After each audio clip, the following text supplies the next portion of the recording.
10 अप्रैल 1912 को इंग्लैंड से न्यूयॉर्क के लिए निकले आरएमएस टाइटैनिक को देखकर यह कोई भी नहीं सोच सकता था कि यह टाइटैनिक का पहला और आखिरी सफ़र होगा। 4 दिन की यात्रा के बाद 14 अप्रैल 1912 को यह पता चला कि टाइटैनिक एक बहुत ही बड़े हादसे का शिकार हो गया है और इस घटना के करीब 3 घंटे बाद 15 अप्रैल 1912 को यह जहाज पूरी तरह से अटलांटिक महासागर के ठंडे और बर्फीले पानी के नीचे गायब हो गया। टाइटैनिक अकेला ही नहीं डूबा बल्कि अपने साथ 1500 जिंदगी को भी साथ लेकर डूबा।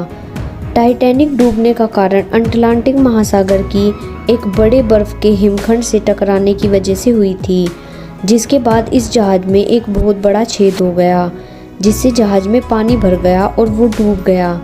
लेकिन दोस्तों, जब टाइटैनिक का निर्माण किया जा रहा था तो यह दावा किया जा रहा था कि यह जहाज बहुत ही मजबूत है और कभी भी न डूबने वाला जहाज है।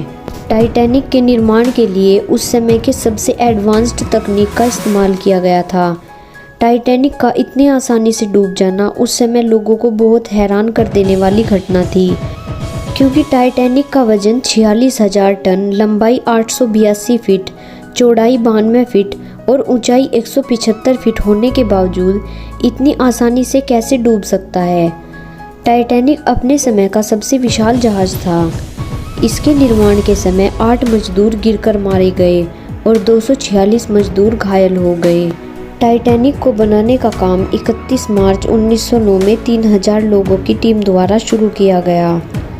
31 मार्च 1911 तक टाइटैनिक के बनने का काम खत्म हुआ।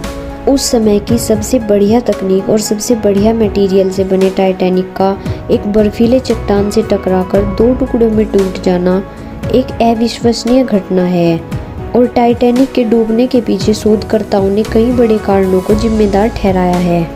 जब टाइटैनिक अपने पहले और आखिरी सफ़र पर निकला था, उसी समय एक पत्रकार ने जहाज की एक तस्वीर खींची थी, जिस तस्वीर में यह साफ दिख रहा था कि जहाज के नीचे एक काला निशान था और उस समय इस बात पर इतना ध्यान नहीं दिया गया। लेकिन हादसे के बाद जब शोधकर्ताओं ने छानबीन की तो पता चला कि टाइटैनिक के रवाना होने से पहले ही उसमें रखे कोयले में आग लग गई थी और यह आग करीब 3 हफ्ते से जल रही थी, जिस पर किसी की नज़र नहीं गई। आग की वजह से जहाज के नीचे का हिस्सा भी लाल पड़ चुका था और विशाल अटलांटिक महासागर में टाइटैनिक के उसी हिस्से पर हिमखंड टकराया जिस हिस्से में आग जलकर वह लाल पड़ चुका था। अगर उस समय लोगों ने उस आग पर ध्यान दिया होता तो हिमखंड टकराने पर शायद जहाज में छेद नहीं होता, सिर्फ झटका लगता और टाइटैनिक नहीं डूबता। टाइटैनिक को चलाने के लिए प्रतिदिन 600 टन कोयले की ज़रूरत पड़ती थी। टाइटैनिक की पहली यात्रा को देखने के लिए उस समय करीब 1 लाख से ज़्यादा लोग आए थे। टाइटैनिक जहाज़ पर स्विमिंग पूल से लेकर जिम और टेनिस कोर्ट सारी सुविधाएं वहां मौजूद थी और यह जहाज़ किसी महल से कम नहीं था।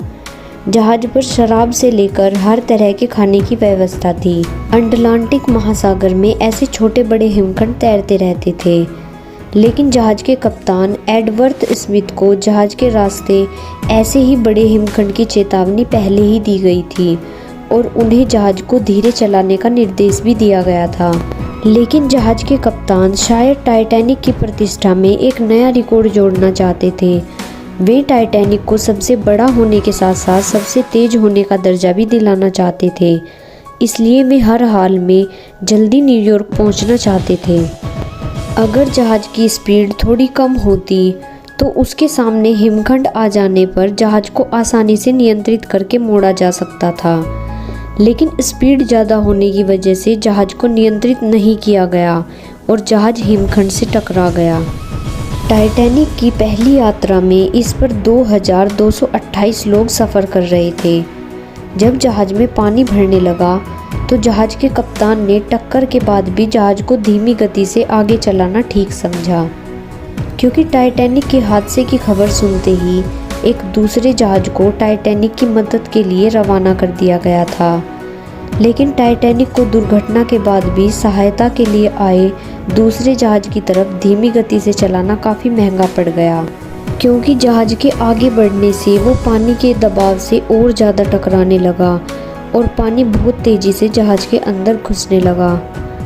जब जहाज़ के कप्तान को इस बात का पता चला, तब तक जहाज़ के अगले हिस्से में इतना पानी भर चुका था कि जहाज़ का वे हिस्सा पानी में डूबने लगा था। और ऐसे में सभी यात्री जहाज़ के पीछे वाले हिस्से में दौड़ने लगे और जहाज़ का अगला हिस्सा पानी में डूबने लगा।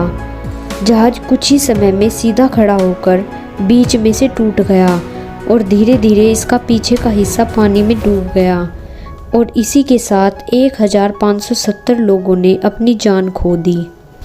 टाइटैनिक अटलांटिक महासागर के जिस हिस्से में डूबा, वहाँ पानी का तापमान 2 डिग्री सेल्सियस था, जिसमें एक साधारण व्यक्ति का 2 मिनट से ज़्यादा जिंदा रहना नामुमकिन है।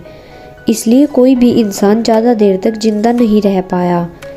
मरने वाले ज़्यादातर मर्द थे, क्योंकि महिलाओं को पहले ही लाइफ बोट्स के जरिए जहाज़ से दूर भेज दिया गया था। तो दोस्तों, ये थी टाइटैनिक के डूबने की कहानी। अगर आपको वीडियो पसंद आया हो तो वीडियो को लाइक और चैनल को सब्सक्राइब करें। Thank you.